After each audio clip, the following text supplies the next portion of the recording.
బంగారం బ్యాంకులు ఇతర ప్రైవేటు సంస్థల్లో ఉన్న విడిపించి కొనబడను. కొమ్మూరి గోల్డ్ ఆంధ్ర మరియు తెలంగాణ. నమస్తే, వెల్కమ్ టు మనం టీవీ. నా పేరు వలి. వినుకొండ పర్యటనకు బయలుదేరారు వైఎస్ జగన్మోహన్ రెడ్డి గారు. మనం విజువల్స్ లో చాలా క్లియర్ గా చూడొచ్చు. వైఎస్ జగన్మోహన్ రెడ్డి గారు కాన్వాయ్లో వినుకొండకు వెళ్తున్నటువంటి దృశ్యాలు మనకు కనిపిస్తున్నాయి. యాక్చువల్గా జగన్ గారు ముఖ్యమంత్రిగా ఉన్న సమయంలో ఆ కాన్వాయి ఆ మంది మార్బలము అంతా ఒక వేరే లెవెల్లో ఉండేది. కానీ ఎప్పుడైతే ఆయన ఓడిపోయారో 11 స్థానాలకు ఆ పార్టీ పరిమితమైందో, సో పూర్తిగా అప్పుడున్న కాన్వాయ్ని కూడా ప్రభుత్వం తొలగించింది. తర్వాత జగన్ గారికి ఉండేటువంటి సెక్యూరిటీని కూడా తగ్గించిన పరిస్థితి ఉంది, మనకు తెలిసిన విషయమే. సో ఇవాళ ఒక ప్రైవేటు వెహికల్లో కాన్వాయ్లో ఆయన వెళ్తున్నటువంటి దృశ్యం మనం చూడొచ్చు. వినుకొండకి వెళుతున్నటువంటి వర్షాన్ని సైతం లెక్క చేయకుండా ఆయన వినుకొండకి బయలుదేరినటువంటి దృశ్యం మనకు కనిపిస్తుంది. యాక్చువల్గా వినుకొండ నియోజకవర్గాల పక్క నియోజకవర్గాలకు సంబంధించి కూడా వైఎస్ఆర్ కాంగ్రెస్ పార్టీకి సంబంధించిన నేతలు కార్యకర్తలు భారీగా ఈ కాన్వాయ్ వెంట వెళదామని చెప్పి ప్లాన్ చేసుకున్నారు. అయితే ప్రస్తుతం పోలీసులు ఆంక్షలు విధించారు. ఎందుకంటే కొంత ఉద్రిక్తతలు రాజేసే అవకాశం ఉంది, పరిస్థితి చేయి దాటే అవకాశం ఉంది. అంతమంది ఎక్కువ వెళ్ళొద్దు, కొంతమందికి మాత్రమే మేము అక్కడికి వెళ్ళడానికి అవకాశం ఇస్తామని చెప్పి పోలీసులు ఆంక్షలు విధించిన పరిస్థితి మనకు కనిపిస్తుంది. ముఖ్యంగా మనం ఇక్కడ చూడొచ్చు, జగన్మోహన్ రెడ్డి గారు ఇక్కడ మనకి వెహికల్లో కనిపిస్తూ ఉన్నారు. సో ఆయన ఒక ప్రైవేటు వెహికల్లో వినుకొండకు బయలుదేరి వెళ్తున్నటువంటి దృశ్యం మనకి ఇక్కడ కనిపిస్తుంది. జగన్మోహన్ రెడ్డి గారిని ఈ విజువల్లో ఈ కారులో మనకు కనిపిస్తున్నారు, చాలా స్పష్టంగా మనం చూడొచ్చు. సో ముఖ్యంగా వినుకొండలో 144 సెక్షన్ విధించడానికి కారణం ఏంటంటే తెలుగుదేశం పార్టీ హత్యా రాజకీయాలను ప్రోత్సహిస్తుందని చెప్పి జగన్మోహన్ రెడ్డి గారు ఆల్రెడీ ప్రధానమంత్రి మోదీకి లేఖ రాశారు. అలాగే నేను ఒక ట్వీట్ కూడా చేశారు.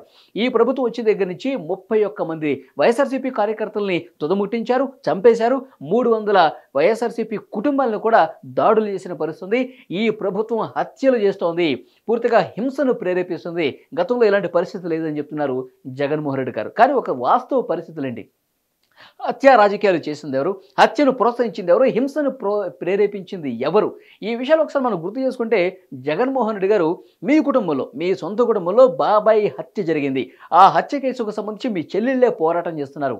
ముఖ్యంగా సునీత గారు ఇంకా ఈ కేసు ఎందుకు వేడలేదు, దీని వెనకాల నుండి అసలు వాస్తవాలేంటి, ఎవరు దీనికి బాధ్యులు? అవినాష్ రెడ్డి గారు చిన్న పిల్లోడని చెప్పారే జగన్మోహన్ రెడ్డి గారు. అసలు ఆ కేసు అతీగతి లేనటువంటి ప్రస్తుత పరిస్థితుల్లో సునీత గారిని, షర్మిల గారిని పరామర్శించాలా, ఎందుకంటే వాళ్ళు పోరాటం చేస్తున్నారు ఈ కేసుకు సంబంధించి. జగన్మోహన్ రెడ్డి గారు ఈ విషయం గుర్తుపెట్టుకోవాల్సినటువంటి పరిస్థితి ఉంది. అలాగే వైఎస్ఆర్ కాంగ్రెస్ పార్టీ ప్రభుత్వం ఉన్నప్పుడు డాక్టర్ సుధాకర్ని ఏ విధంగా చంపేశారో మనం చూసాం. డాక్టర్ సుధాకర్ని పూర్తిగా పిచ్చోడని చెప్పి ముద్రేసి ప్రభుత్వాన్ని ప్రశ్నించిన కారణంగా అతన్ని ఏ విధంగా చంపారో మన కళ్ళ ముందు కనిపిస్తుంది. అవన్నీ గత ప్రభుత్వంలో జరిగిన వాస్తవాలు. ఆ కుటుంబాన్ని పరామర్శించాలని చెప్పి ఒక డిమాండ్ వినిపిస్తోంది. మరొక ముఖ్యమైన విషయం, తమ పార్టీకి సంబంధించిన ఎమ్మెల్సీ అనంతబాబు తన డ్రైవర్ సుబ్రహ్మణ్యాన్ని చంపేసి డోర్ డెలివరీ చేశారు. సో దీన్ని ప్రధానంగా ప్రస్తావిస్తున్నారు. గతం మీరు ముఖ్యమంత్రిగా ఉన్న సమయంలో ఆ ప్రభుత్వాన్ని ఎందుకు, ఆ ప్రభుత్వంలో ముఖ్యమంత్రిగా ఉన్న మీరు ఆ కుటుంబాన్ని ఎందుకు పరామర్శించలేదు? ఈ వాళ్ళని కదా పరామర్శించాల్సింది. గతంలో జరిగినటువంటి అన్ని అన్యాయాలు, అక్రమాలు, హింస అనేకం జరిగాయి. మీ పార్టీకి సంబంధించిన మంత్రులు, ఎమ్మెల్యేలు వీళ్ళందరూ హింసను ప్రేరేపించారు. చాలా ఘటనలు జరిగాయి. ముఖ్యంగా పల్నాడులో జరిగిన హింస మామూలు హింస కాదు. పల్నాడులో మనుషులకి మధ్య గోడలు కట్టేశారు, ఊళ్ళకి మధ్య ఖాళీ చేసి వెళ్ళిపోయారు. అలాంటి హింస ప్రేరేపించింది. ఆ సమయంలో హింసకు గురైన బాధితులు ఎవరున్నారో వాళ్ళని పరామర్శిస్తే బాగుండేది జగన్మోహన్ రెడ్డి గారు అని చెప్పి ప్రశ్నిస్తున్నారు. ఈరోజు వినుకొండలో అసలు ఏం జరిగింది, వాస్తవ పరిస్థితులు ఎలా ఉన్నాయి, ఒకసారి దీని గురించి మనం మాట్లాడుకోవాల్సినటువంటి అవసరం ఉంది. సో రషీదు, జిలానీ వీళ్ళిద్దరూ అంతకుముందు స్నేహితులు, ఒకే పార్టీలో ఉన్నారు.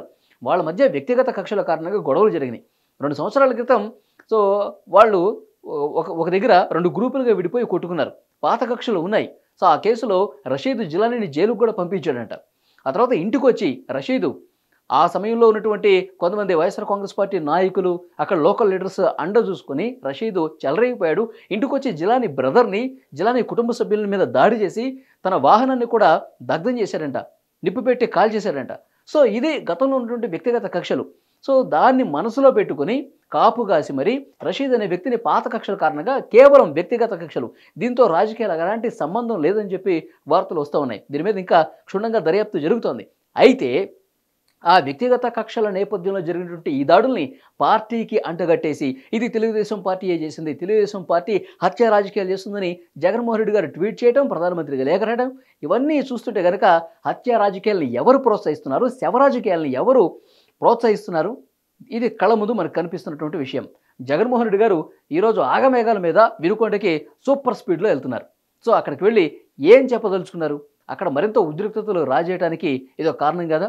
గతంలో అనేక హింసాకాండాలు జరిగినప్పుడు అప్పుడు ప్రతిపక్షంగా ఉన్నప్పుడు చంద్రబాబు నాయుడు గారిని, నారా లోకేష్ గారిని, పవన్ కళ్యాణ్ గారిని అసలు ప్రజల్ని కలిసే పరిస్థితి కల్పించారా మీరు?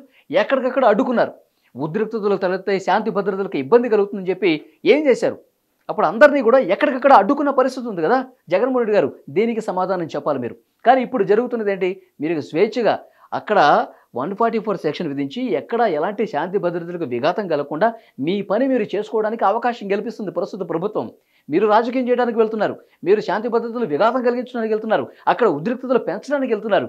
కానీ అయినప్పటికీ కూడా ఎక్కడ ఎలాంటి ఇబ్బంది కలగకుండా మీరు విపక్షంలో ఉన్నా సరే, సో మీ స్వేచ్ఛను ప్రజాస్వామ్యంలో మాట్లాడుకునే స్వేచ్ఛ ఉంటుంది, ఎవరి కార్యక్రమాలు వాళ్ళు కల్పించుకునే స్వేచ్ఛ ఉంటుంది.